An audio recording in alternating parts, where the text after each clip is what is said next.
তাপদাহ পেরিয়ে মহানগরে আসতে শুরু করেছে বধূ মাসের ফল।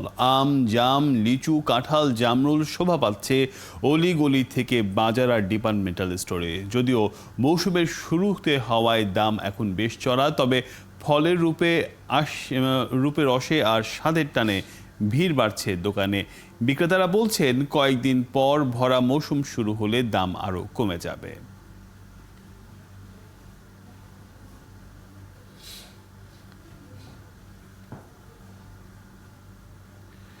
ইতিমধ্যে মধুর মাসের এক সপ্তাহ পেরিয়ে গেছে, বাজারেও চলে এসেছে নানা ধরনের ফল। এই সুযোগে ব্যবসায়ীরা অপরিপক্ক ফল কৃত্রিম উপায়ে পাকিয়ে বেশি দামে বিক্রি করছেন বলে অনেক জায়গায় অভিযোগ পাওয়া গেছে। সেই সাথে ফলের দাম বেশি রাখার অভিযোগ তো আছেই। এইসব বিষয় নিয়ে কথা বলতে চাই, আমাদের সাথে যুক্ত হচ্ছেন ভোক্তার chairman professor doctor Hossain Uddin Shekhar. জি জনাব শেখর, স্বাগত জানাচ্ছি আপনাকে আমাদের সময় দেওয়ার জন্য। ধন্যবাদ। ফল নিয়ে বাজারে নৈরাজ্য আগেও দেখা যেত, কিন্তু ইদানিং সুযোগ বুঝে ফলের দাম বাড়াতে আমরা দেখেছি। তরমুজের বিষয় তো আছেই, গেল কিছুদিন আগে আমরা ডাব নিয়েও বেশ কিছু আলোচনা দেখেছি। এই যে ফল সুযোগ বুঝে কিছুটা দাম বাড়ায়, এই ধরনের ব্যবস্থাপনা তো আগে ছিল না, এখন তো বাড়ছে, কি বলবেন? দেখুন, এটা কিন্তু নতুন কোনো সমস্যা নয়, সেটা আগেও ছিল, হয়তোবা সমস্যাটা এই মুহূর্তে একটু প্রকট। আমাদের এখানে যেটা হয়েছে যে আমাদের যে উৎপাদন ব্যবস্থা এবং পরবর্তীতে যে বিপণন ব্যবস্থা, এর মধ্যে একটা বিস্তর ফারাক রয়ে গেছে।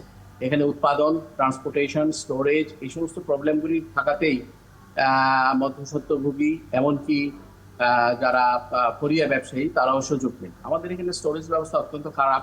এবং এই যে কথাটুকু আপনারা একটু আগে বললেন যে ফল পাকানো হচ্ছে, সেটা একটা বিরাট বড় ব্যাপার। যে অল্প সময়ের মধ্যে ফল পাকিয়ে বাজারে আনা এবং সেগুলি বিক্রি করা, এগুলি জনস্বাস্থ্যের জন্য বিরাট হুমকি স্বরূপ। এখানে মুনাফাটার চাইতে সবচেয়ে বড় যেটা এমফাসিস দেওয়া উচিত বলে আমি মনে করি, যে সেটা হচ্ছে জনস্বাস্থ্য। এবং সেখানে ব্যবসায়ীরা ব্যবসা করবে, এবং সব সময় আনস্ক্রুপুলাস বিজনেসম্যান আর দেয়ার, সমস্ত পৃথিবীতেই আছে।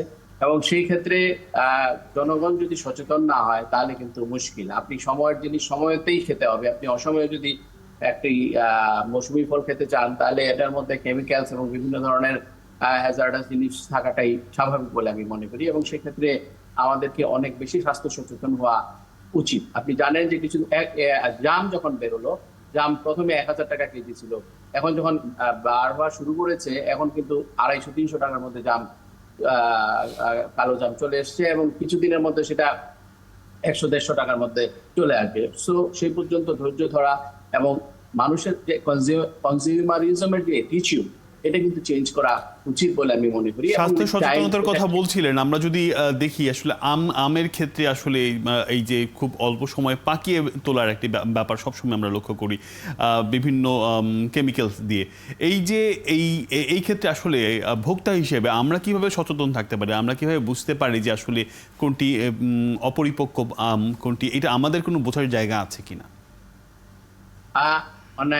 কেনার আগে কিন্তু সেটা বোঝা সত্যিই কষ্টকর। যখন আপনি কিনে ফেলেছেন, whenever you are testing this thing with your test buds, তখন কিন্তু আপনি বুঝতে পারছেন যে আসলে এটার ন্যাচারাল টেস্ট নাই, কিংবা এটা অন্যরকম লাগছে। তো ইউজুয়ালি যেটা হয় যে যেগুলো কেমিক্যালস দিয়ে পাকানো হয়, সেগুলি সুষম ভাবে পাকে না, এদের অ্যাপিয়ারেন্সটা একটু অন্যরকম লাগে। এবং অ্যাকচুয়াল কথা হচ্ছে আমাদের অ্যাটিটিউড। আমরা যখন যখন আমরা জানি যে কোন আম কোন সময়টাতে পাকে, কখন আসে, সেই সম্পর্কে যদি আমরা একটু পড়াশোনা করি, একটু জানি, তাহলে কিন্তু আমরা এটাকে অ্যাভয়েড করতে পারি সহজেই। এবং কেনার আগে যে কোনো একজন ক্রেতা অবশ্যই উনি লক্ষ্য রাখবেন যে এটা কোন সিজনের কোন আম উনি খাচ্ছেন। প্রত্যেকটা আমের একটা সিজন স্পেসিফিসিটি আছে, এবং সেই জন্য এটা যদি জানা থাকে, তাহলে কিন্তু এই সিচুয়েশনগুলি অ্যাভয়েড করা সম্ভব হয়। বাজারে আমরা ইতিমধ্যে প্রচুর লিচু লক্ষ্য করছি, বাজারে উঠেছে, এবং আমরা আজকে একটি প্রতিবেদনও দেখেছি, সেখানে হচ্ছে গিয়ে প্রায় বারোয়ারি জাতের লিচু বেশি এসেছে, এবং অন্যান্য জাতের লিচু আসতে শুরু করছে বা আসছে। 350 থেকে 500 টাকা পর্যন্ত লিচুর শ বিক্রি হচ্ছে। যেই দামে ভোক্তা খাচ্ছে, কৃষক কি সেই দাম পাচ্ছে কিনা, এটা নিয়ে আপনাদের কোনো গবেষণা আছে কিনা? এই নিয়ে ইতিমধ্যে প্রচুর গবেষণা হয়েছে। ইট হ্যাজ বিন রিপোর্টেড যে দামে উৎপাদন হচ্ছে সেই দামে বিক্রি হচ্ছে না। মধ্যস্বত্বভোগী এবং আরো কিছু ফ্যাক্টরস আছে, কেবল যে মধ্যস্বত্বভোগীরাই আছে তা নয়, মাঝখানে অনেক কিছু আছে যার কারণে কৃষক তার ন্যায্য দাম পায় না। উৎপাদন খরচ, উঠাতে পারে না, এমন এমন সিচুয়েশনও আছে। তো অতএব এই জিনিসগুলি কিন্তু আননোন না, আমাদের transportation cost, storage, lack of storage facilities, এবং এই যে মধ্যস্বত্বভোগীরা, এদের কারণে কিন্তু আলটিমেটলি দাম বেড়ে যায়, এবং সর্বক্ষেত্রেই দেখা যায় যে প্রডিউসার লেভেলে ওই দাম তারা পান না। জি, আপনি মধ্যস্বত্বভোগীর কথা বলছিলেন। আসলে মধ্যস্বত্বভোগী তো থাকতেই হবে, নাহলে বাজার ব্যবস্থাপনা কিভাবে এগোবে? সবকিছু শেষে একটু সংক্ষেপে যদি বলতেন, ন্যায্য মূল্য নিশ্চিত করতে আসলে তাহলে করণীয়টা কি?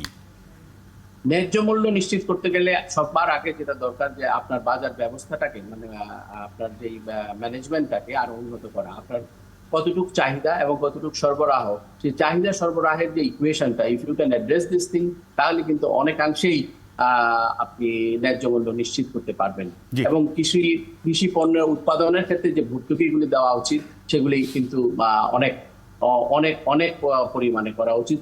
উদাহরণস্বরূপ আমি বলি যে বাংলাদেশ 1 বিলিয়ন ইউরো আর্ন করতে পারে, নেদারল্যান্ড দেখা যায় 120 বিলিয়ন ইউরো আর্ন করতে পারে কৃষি পণ্য রপ্তানি করে। জি, তো সেই আপনি ক্ষেত্রে রপ্তানির কথা বলছিলেন এবং একই সাথে বলছিলেন যে আসলে বাজারে এক ধরনের নিয়ন্ত্রণে রাখার ক্ষেত্রে, ভোক্তার অনুকূলে রাখার ক্ষেত্রে কথা বলছিলেন। হোসেন উদ্দিন শেখর, আমাদের সময় দেওয়ার জন্য অনেক ধন্যবাদ।